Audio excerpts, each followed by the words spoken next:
For today's video guys, ito guys, kinakabit na yung pangharapan ng gulong guys sa M3.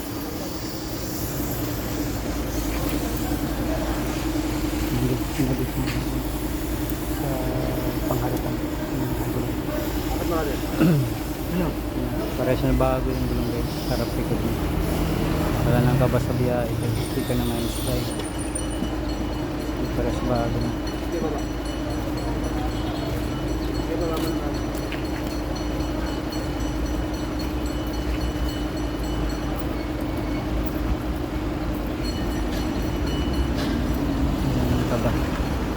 Pagbiyahe pero kasi pag sobrang nipis na guys na gugulas kakawak siguro nito.